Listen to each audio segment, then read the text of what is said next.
क्यों नहीं एक इंसान अमीर बन सकता? परमात्मा ने सारे द्वार खोल के रखे हुए हैं, सारे द्वार खोले हैं, और हमने देखा है लोगों को, हजारों एग्जाम्पल सामने हैं। एक गरीब से गरीब घर में पैदा हुआ बच्चा जो है आज हमारे देश के प्रधानमंत्री जी को देख लीजिए, राइट। एक गरीब घर का बच्चा जो एक चाय बेचने का सामान्य सा कार्य करता था, आज देश को चला रहा है। कोई मजाक तो है नहीं है। ऐसे अनेक एग्जाम्पल हमारे सामने हैं। तो ये उनकी मेहनत का परिणाम है। परमात्मा सब पर ऐसे ही दयालु है। तो मेहनत का अपना बहुत बड़ा रोल है, बहुत बड़ा रोल है। कितने भी कर्म खराब क्यों ना रहे हों पहले के, जिन्होंने आपको एक सर्टेन कंडीशंस दी, लेकिन वो कंडीशंस आपकी लिमिटेशन ना बन जाए। हमने हमारे पास इतने सारे लोगों की थ्योरीज है। यूएस में भी कितने सारे ऐसे लोग हैं, चैंपियंस जो बने बाद में। देखो कितनी शारीरिक विकलांगता के बावजूद भी उन्होंने अपनी टॉप मोस्ट पोजीशन को पाया। मेंटल इलनेस के बावजूद भी देश के प्रधानमंत्री जो बने, आपके जो राष्ट्रपति भी जो थे ना, वो क्या राष्ट्रपति जी का नाम था आपके, जो यूएस के जो राष्ट्रपति थे, वो भी विकलांग थे, शरीर व्हील चेयर पर रहते थे। उसके बावजूद भी उन्होंने इतनी ऊंची पोजीशन पाई। यानी उनकी मेहनत का परिणाम है ना वो। तो ऐसा नहीं कि परमात्मा ने कोई द्वार बंद कर रखा है, बिल्कुल भी नहीं। हाँ, पिछले जन्म की जो कंडीशंस थी, पिछले जन्म में जो कर्म थे, उसके कारण इस जीवन में सर्टेन कंडीशंस दी जाएंगी। वो कंडीशंस भी भुगतनी पड़ेगी। उन्हीं कंडीशन में फिर अगला जन्म ये जीवन होगा। आप उन्हीं कंडीशन में रहकर जो मर्जी पॉजिटिव चाहो कर सकते हो। प्रेजेंट कर्मा करने के लिए हम स्वतंत्र हैं, फ्री हैं, और अपने कर्मों से अपने जीवन में कुछ भी पा सकते हैं। आई रिमेम्बर, मुझे याद है आप एक बार अंबानी जी के बारे में बात कर रहे थे कि उनका प्रीवियस बर्थ, क्या वो एक बार फिर से आप बताना चाहेंगे हमारे व्यूअर्स को? अंबानी जी का एक जन्म मैंने ऐसा देखा था, जब हमने उनका एनालिसिस करे तो एक जन्म में वो देखा कि वो बहुत ज्यादा गरीब थे। तब उन्होंने मतलब एक ऐसा जीवन था जहाँ पर बिल्कुल उनके पास इतना भी नहीं था कि वो एक मतलब खाना खा सके। तो 4 दिन तक वो भूखे थे।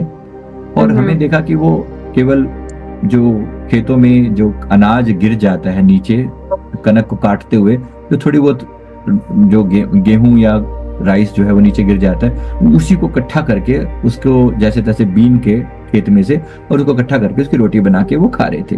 ऐसा हमने देखा। उन्होंने रोटी बना रहे हैं, खा रहे हैं।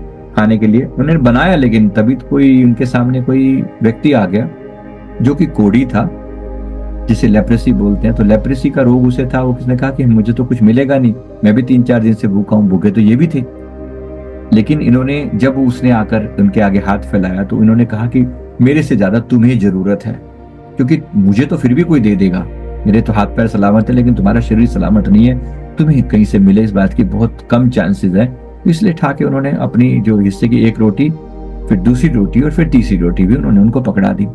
तो हमें ये बोला गया कि इस व्यक्ति ने अपनी भूख, खुद भूखा होते हुए भी अपनी नीड को सेकंड रखते हुए प्रायोरिटी सामने वाले के दुख को दी। इसकी पीड़ा मेरे से पहले है। जब उन्होंने इतना, और जीवन की उस समय सारी पूंजी कितनी थी? This was the total property capital he was having only 3 rotis. And ये रोटी उन्होंने उसको ऐसे जब दान कर दी, तो प्रकृति इस बात पर बेहद प्रसन्न हुई। इस व्यक्ति ने अपनी कुल प्रॉपर्टी, कुल जो कुछ भी इसके पास था, वो टोटल प्रॉपर्टी इस बंदे के नाम पर एक तरीके से कर दी, उसके दुख को मिटाने के लिए, उसकी पीड़ा को दूर करने के लिए। इस चीज के कारण उसको, उनका अगला जन्म जो है वो एक किंग का हुआ। उनको अगला जन्म ऐसा दिया गया कि अब आपको और दिया जा रहा है, और बांटो, क्योंकि आपने बांटा। यही नियम है, यही शाश्वत नियम है कि जो चीज आप बांटोगे आपको मल्टीप्लाई होकर मिलेगी। आप ऊंचे चढ़ रहे हो, आप ऊंचे अच्छे कर रहे हो, आपके पास मान सम्मान है, दूसरों को भी मान सम्मान दो। आपके पास मोटिवेशन है, दूसरों को मोटिवेशन दो। ज्ञान है, दूसरों को ज्ञान दो। तो जिसने जो बांटा वो मल्टीप्लाई हुआ। जिसने जो अपने तक सीमित रखे उसे कम कर दिया, वो खत्म हो गया। तो जो चीजें मिली हैं, आपके पास रिश्ते अच्छे हैं तो रिश्तों को सम्मान दो। आज किसी व्यक्ति को जीवन में अच्छे रिश्ते नहीं मिल रहे, इसका मतलब उन्हें रिश्तों को सम्मान नहीं दिया। माता पिता नहीं मिले, माता पिता को सम्मान नहीं दिया। गुरु नहीं मिले, गुरु को सम्मान नहीं दिया, प्यार नहीं दिया। जो चीज नहीं दी, धन अगर नहीं मिला, इसका मतलब धन के लिए कंजूसी करी है, या लोगों का धन मारा है, या लोगों को किसी न किसी रूप में टॉर्चर किया है। आज आप खुद शारीरिक पीड़ा में अगर कोई है, तो शारीरिक पीड़ा उसने किसी को दी है।